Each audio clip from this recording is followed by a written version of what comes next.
అన్నమయ్య జిల్లా రాయచోటిలో దారుణం జరిగింది. ప్రేమోన్మాది ఆకృత్యాలకు బాలిక బలైంది. ప్రేమ పేరుతో 15 ఏళ్ల బాలికను వేధించాడు. తారకరత్న అనే యువకుడు ప్రేమిస్తున్నాను అని వెంటపడి వేధించాడు. ఇంట్లో చెబితే మీ నాన్నను చంపేస్తాను అని బాలికను బెదిరించాడు తారకరత్న. అయితే ఆ బాలిక తన తండ్రికి చెప్పడంతో ప్రేమోన్మాది మరింత రెచ్చిపోయాడు. సోషల్ మీడియాలో బాలిక ఫోటోలు పెడతాను అని బెదిరించాడు. దీంతో భయాందోళనకు గురైన బాలిక ఆత్మహత్యకు పాల్పడింది. ప్రేమోన్మాదానికి బలైన బాలిక ఇటీవల వెల్లడైన 10వ తరగతి పరీక్షల్లో 554 మార్కులతో ఉత్తీర్ణురాలైంది. డాక్టర్ కావాలి అనే లక్ష్యంతో ఇంటర్లో అడ్మిషన్ కూడా తీసుకుంది. ఎల్లుండి నుంచి క్లాసులకు వెళ్లవలసిన బాలిక ఆత్మహత్యకు పాల్పడడంతో తండ్రి కన్నీరు మున్నీరుగా విలిపిస్తున్నాడు. తాను బాలికను దత్తత తీసుకుని పెంచుకుంటూ ఉన్నానని, డాక్టర్ కావాలి అన్న బాలిక కలను ప్రేమోన్మాది చిదిమేశాడు అని ఆవేదన వ్యక్తం చేశాడు బాధిత తండ్రి. ప్రతిరోజు మా పాపల గురించి ఏదో చేస్తున్నారు, ఎన్నెన్నో చెప్తున్నారు. ఈరోజు ఆమె బర్త్డే, అదే పనిగా గుడికి పోయి గుడికాడ అన్నీ చేసుకొని పూజలు చేయించుకొని మేము వచ్చిన రోజు ఈరోజు వచ్చింది.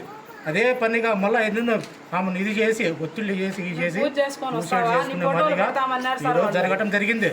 ఈరోజు ఈ పల్లెలో మిట్టమాళ్ళ పల్లెలో కొంతమంది మా మీద ఇదితో ఈ మాదిరిగా చేయాలని వాళ్ళు చేసినారు. ఇది జరిగింది. మా బిడ్డ బాగా చదువుతుంది, బాగా పైకి పోతున్నారు, వాళ్ళు ఉద్యోగాలు చేస్తున్నారు, వాళ్ళు బాగుండారు. వాళ్ళు వెనకాల పడిన వల్ల ఈరోజు ఇది చేయడం జరిగింది.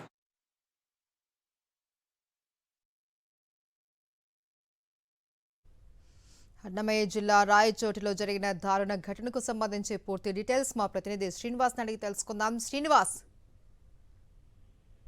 అన్నమయ్య జిల్లాకు సంబంధించి రాయచోటి నియోజకవర్గంలో మిట్టమీదపల్లి అనేటువంటి గ్రామంలో తెలుగుదేశం పార్టీకి సంబంధించినటువంటి తారకరత్న అనేటువంటి ఒక యువకుడు. ఎందుకంటే ఇప్పటి వరకు కూడా అతను ఎవరు అనేది పూర్తి వివరాలు తెలియలేదు. ఇప్పుడే మనకు అందుతున్న సమాచారం మేరకు అతను తెలుగుదేశం పార్టీ కార్యకర్త, తెలుగుదేశం నాయకులకి సంబంధించి ఆ గ్రామంలో కీలకంగా వ్యవహరించేటువంటి వ్యక్తి. అతను ఓ పాపని ఏదైతే 10th క్లాస్ పూర్తి చేసుకుని ఇంటర్ లో జాయిన్ అయినటువంటి ఒక పాపని వెంటాడుతూ ఉన్నాడు. ప్రేమ పేరుతో వేధిస్తూ రోజు కూడా ఆమె చేస్తుంది మా తండ్రికి చెప్తానని చెప్పిన నేపథ్యంలోనే ఆమెను బెదిరించి ఆ తర్వాత ఫోటోలను సోషల్ మీడియాలో పెడతానని చెప్పి బెదిరించిన నేపథ్యంలో ఈ రోజు ఆమె పుట్టినరోజు కూడా ఈ బెదిరించడంతో ఆమె ఈ రోజు గురి వేసుకుని ఆత్మహత్య చేసుకున్నటువంటి పరిస్థితి అయితే స్పష్టంగా కనిపిస్తుంది. తల్లిదండ్రులు అంటే వాళ్ళు దత్తత తీసుకొని పెంచుకొని పాపను చక్కగా చదివించుకుంటున్నటువంటి వాళ్ళందరూ కూడా కన్నీరు మున్నీరు అవుతున్నటువంటి పరిస్థితి అయితే ఉంది.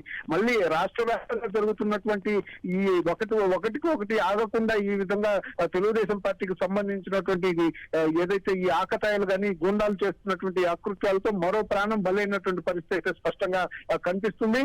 మొత్తం మీద ఇప్పుడు అక్కడ ఉన్నటువంటి గ్రామంలో ఉన్నటువంటి ఒక వర్గం కూడా వీళ్ళ మీద వ్యక్తిగత కక్షతో ఈ విధంగా చేయిస్తున్నారు.